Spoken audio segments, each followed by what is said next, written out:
श्री स्वामी समर्थ। आयुष्य खूप धकाधकीच आहे, खूप अडचणी समस्या प्रत्येकाच्या आयुष्यामध्ये आहे आणि या समस्यांवर आणि अडचणींवर एकच उपाय आपल्याकडे आहे, तो म्हणजे नामस्मरण। आणि मग ते नामस्मरण आपण आपल्या पद्धतीने आपले जे इष्टदैवत असेल, आराध्य दैवत असेल त्याचा आपण घेऊ शकतो। 31 मार्च 2025 रोजी आपल्या स्वामींची प्रकट दिन आहे। या दिनानिमित्त आपण स्वामी नामाचा लूट करणार आहोत। स्वामी नामाची लूट आहे, ज्यांना लुटता येईल त्याने भरभरून असं लुटावं। बघा, काही जण म्हणतात की नामस्मरणाने काय होणार आहे, आयुष्यात ज्या अडचणी येणार त्या येणारच आहे, पण अडचणी आपला प्रारब्धाचा भाग आहे। प्रत्येकाला काही ना काही अडचणी आहे आयुष्यामध्ये, पण त्याच्यावर मात कशी करायची, तर अध्यात्मानेच त्याच्यावर मात होऊ शकते। जर आपण अध्यात्माची कास धरून आपलं आयुष्य जगत असलो तर आपल्याला 100% खूप रिलीफ भेटत असतं। बघा, काही लोक जे आहे, जे अध्यात्मात आहे, बघा त्यांना समजत सुद्धा नाही की आपल्या काही समस्या कशा येतात आणि कशा निघून जातात। पण अध्यात्मात नसणारी लोक मात्र जशी एखादी नैया, त्यांची खाली चढ उतार आणि नंतर त्रासून कंटाळून मग शेवटी आपण नामस्मरणाकडे जातो किंवा अध्यात्माकडे जातो। मला असं वाटतं की अगोदरच जर आपण नामस्मरणाची किंवा अध्यात्माची कास धरली तर आपल्यासाठी ते खूप चांगलं राहील। कारण आयुष्याच्या साठीनंतर आपल्याला सगळं लक्षात येतं की हे सगळं मिथ्या आहे, माया आहे, आपलं असं कोणीच नाहीये। तसं बघितलं तर आपलं कोणीच नाहीये आणि बघितलं तर सगळेच आपले आहे।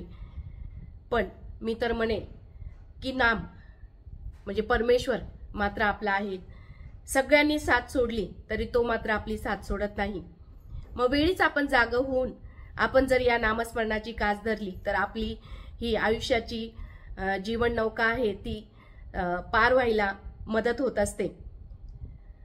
आपण नामस्मरणाला कोणतेही काळ वेळ काहीच नाही। अगदी आपण आपल्या कामामध्ये असो, आपण गाडीवर जात असो, कुठेही जात असो, आपण नामस्मरण करू शकतो। काही जण आमची कधी चर्चा होत असते की खरंच नामस्मरणाने आपल्याला फरक पडतो का, नामस्मरणाने काय होतं किंवा अध्यात्म करून आपल्याला काय मिळत असतं। तर जे अध्यात्मात आहे त्यांना 100% माहित आहे की अध्यात्माचं पावर काय आहे। मी स्वतः लहानपणापासून स्वामींच्या कृपेने अध्यात्मात आहे किंवा स्वामींची कृपा माझ्यावर आहे। अध्यात्मात यायला सुद्धा आपल्याला कृपा लागते, काहीतरी मार्ग लागतो आणि योग लागतात। आपले योग असल्याशिवाय ह्या गोष्टी होत नाही। हा व्हिडिओ देखील तुम्ही बघत आहात तर तुमचा काहीतरी योग असल्याशिवाय हा तुमच्या समोर आला नाही। काहीतरी आपल्याला एक शक्ती आहे की ती सुचवत आहे की आपण ह्या मार्गाने गेले तर आपल्याला चांगलं होईल।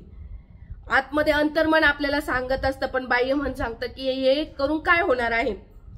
खूप अति शिकलेले फॉरवर्ड लोक किंवा खूप कमी शिकलेले कोणतेही पण नॉलेज आणि इन्फॉर्मेशन, आपण खूप आजच्या जगात सगळे शिकलेलो आहोत, पण ती एक इन्फॉर्मेशन आपल्याकडे आहे।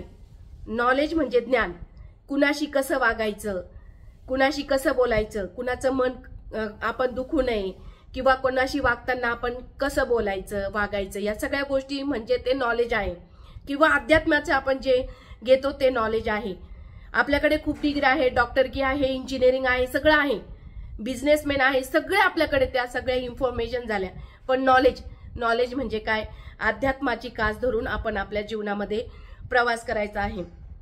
आयुष्यात बघा, जे कधीच काही ज्यांनी नामस्मरण केलं नाही त्यांचं आयुष्य बघा आणि जे अध्यात्मात आहे आणि त्यांचं आयुष्य बघा, 100% तुम्हाला त्याच्यामध्ये डिफरन्स बघायला मिळेल। जे अध्यात्मात आहे त्यांचे काम परमेश्वर करून घेत असतो आणि किंवा असं सहजासहजी होत असतं, त्याला सुद्धा कळत नाही की आपलं काम कसं होत आहे। आणि जे अध्यात्मात होत नाहीये त्यांचे बघा, त्यांचे मुलं बाळ बघा किंवा व्हॉटएव्हर काही असो, त्यांच्याकडे किती संपत्ती असो पण सुख शांती अशी नसते। पण एक विश्वास, ती एक शक्ती जी आहे ती माझं काहीतरी चांगलं करणार आहे आणि तिच्या कृपेनेच माझं चांगलं होणार आहे।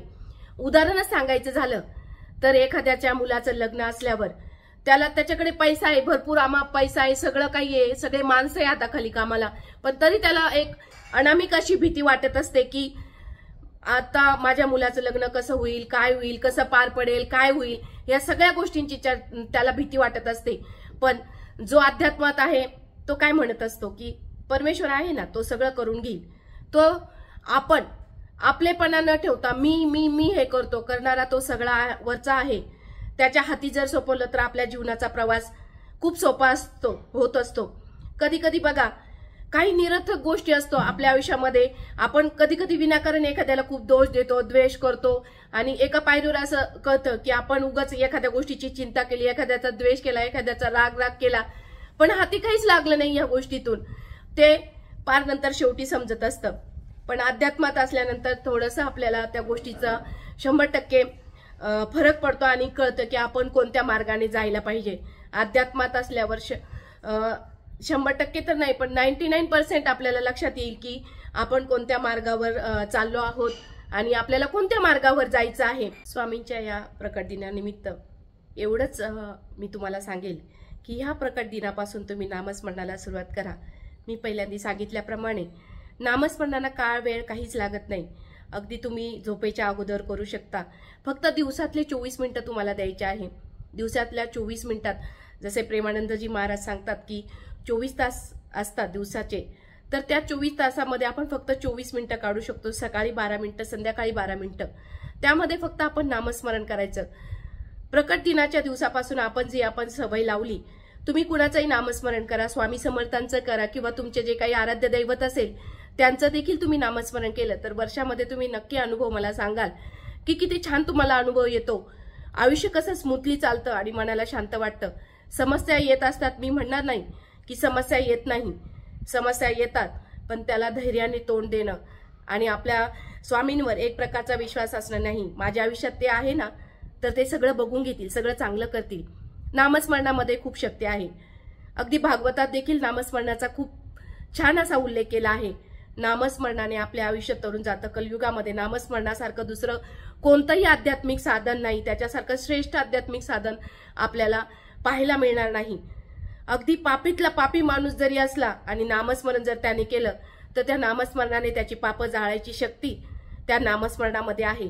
म्हणून या 31 मार्च रोजी आपल्या सगळ्यांचे आवडते स्वामी शेकडो हजारो लोकांना ज्यांनी अनुभव दिले आहे, अध्यात्म ही गोष्ट अनुभवायची आहे. ती काय अशी मिरून सांगायची नाही की मला असं झालं तसं झालं आणि मग स्वामींमुळेच म्हणजे आपल्याला सगळ्या गोष्टी होत असतात. अनुभव तुम्ही घेऊन बघा. स्वामींचा जे आहे नामस्मरण तुम्ही 31 मार्च पासून सुरू करा. तुम्ही लिखित नामजप सुद्धा करू शकता. सकाळी उठल्या उठल्या जर तुम्ही एखादी डायरी केली आणि श्री स्वामी समर्थ असं नाव लिहिलं, श्री स्वामी समर्थांचं एक पेज दररोज असा नित्यनियम केला आणि पुढच्या प्रकट दिनापर्यंत तुमच्या आयुष्यामध्ये काय काय बदल झाला आहे ते तुम्हीच मला सांगणार आहे. कारण माझ्या आयुष्यात तर भरपूर स्वामींनी बदल केला आहे. माझं आयुष्य खूप सुखाचं केलेलं आहे. कुणी नसताना स्वामींनी जो आधार दिला तो आधार म्हणजे शब्दात मांडण्यासारखा नाही, कारण तो अनुभवायचा आहे आणि प्रत्येकाने असा अनुभव घ्यावा. आपले जे इष्ट असतील, जे आराध्य दैवत असतील त्यांचं नामस्मरण करावं. नामस्मरणाला कुठलेही नियम नाही, कुठलेही बंधन नाही.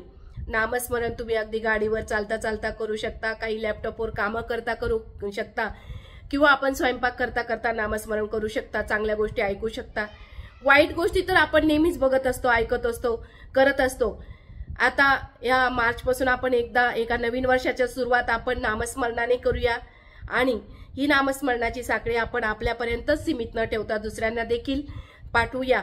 नामस्मरणाच्या किंवा अध्यात्माची काय पॉवर आहे, जे आध्यात्मिक लोक आहेत त्यांच्यापर्यंत जो व्हिडिओ हा जात आहे तर 100% कमेंटमध्ये मला सांगतील की तुम्हाला अध्यात्माचा काय काय चांगला फायदा झालेला आहे किंवा अध्यात्मात असल्यामुळे काय तुम्हाला अनुभव आले आहेत, तुमच्यामध्ये काय बदल झाला आहे. नामस्मरणाचा देखील असाच अनुभव आपण देखील सांगू शकता. मला तर झालेला आहे, तुम्हाला पण 100% होणार आणि तो अनुभवच होण्यासाठी कधी आपल्याकडून काही देर न हो जाय असं नको व्हायला. आयुष्याच्या शेवटच्या पायरीला आपल्याला नामस्मरणाची आठवण नको यायला. आत्तापासूनच जर आपण सुरुवात केली, आत्तापासूनच आपले डोळे उघडे ठेवून आपण जर नामस्मरणाची कास धरली तर आयुष्याचं सोनं व्हायला वेळ लागणार नाही. तुम्ही करून बघा, अनुभव घ्या आणि जर व्हिडिओ आवडला असेल तर नक्कीच लाईक करा, शेअर करा आणि चॅनलवर नवीन असाल तर चॅनलला सबस्क्राईब करा. असे छान छान व्हिडिओ मी घेऊन येत असते. अंकशास्त्र, ज्योतिषशास्त्र आणि वास्तुशास्त्र याच्यावरही हे व्हिडिओ असतात. हे उद्देश एकच असतो की आपल्याला चांगला अनुभव आला अध्यात्माचा, समोरच्याला सुद्धा यावा आणि सगळ्यांचं जीवन सुखमय व्हावं, हाच उद्देश घेऊन व्हिडिओ करत असते. आणि त्यासाठीच हा व्हिडिओचं प्रयोजन आहे.